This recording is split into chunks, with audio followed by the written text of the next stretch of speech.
naman po gano'n kadali makuha natin yung 35 years. Meron namang ups and downs sa buhay na parang may mapagdadaanan tayo na mga pagsubok, sipag at tiyaga, tapos talagang mayroon tayong goal sa buhay na kung anong pangarap natin, diretso lang tayo, focus lang sa trabaho.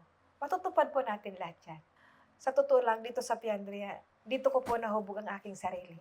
Kasi siyempre, parang nagsimula ako sa wala din talaga, yung zero, hanggang sa talagang nagsipag lang talaga ako. Sobrang sipag, talagang gano'n naman talaga, 'di ba? Kung gusto mo maabot yung pangarap mo. Kagaya ko, may mga anak ako, gusto ko makatapos sila sa pag-aaral. Naku, naiyak na naman ako. May tissue akong dala. Handa.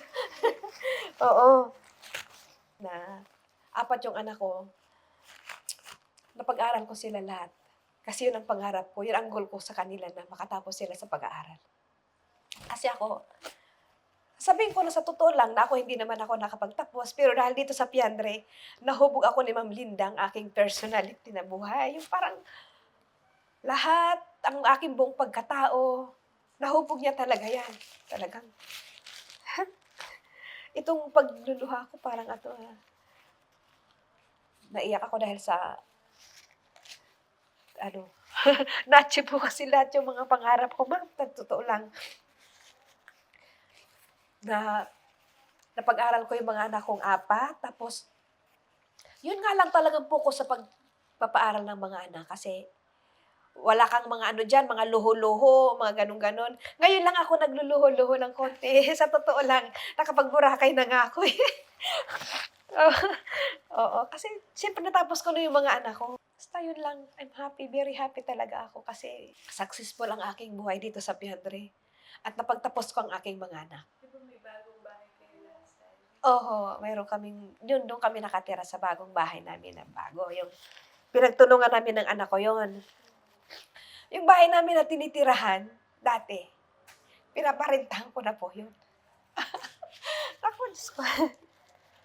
Ayun, dahil dahil po sa pagtatrabaho ko sa Piandre yan, talagang naipundar ko yun. Dalawa na bahay mo ngayon? 3 po ang bahay.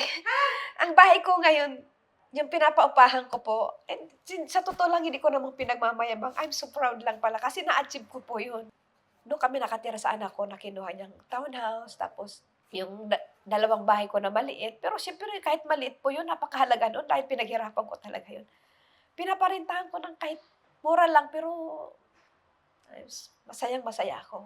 Kasi siyempre parang sa 35 years kong ito, nag-start pa ako sa Piandre ng 22 years old.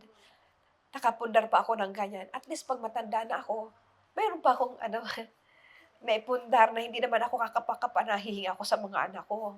At saka yung mga anak ko sa totoo lang, masayang-masaya ako kasi sila na yung nagbibigay sa akin ng Pagaya yung kunyari, sabi nila, halika kakain tayo. Tapos yung ganun, hindi na ako yung nagbibigay sa kanila, sila na po yung nagbibigay sa akin na hindi ko naman inoobliga po sila. Kaya sobrang ako nagpapasalamat. I'm still strong. Opo. Strong lang, fight lang, laban lang. Tsaka sipag at tiyaga. Ako naman po ay nagpapasalamat po sa family po ni Ma'am Linda, sa Piandre po. Sobra akong nagpapasalamat.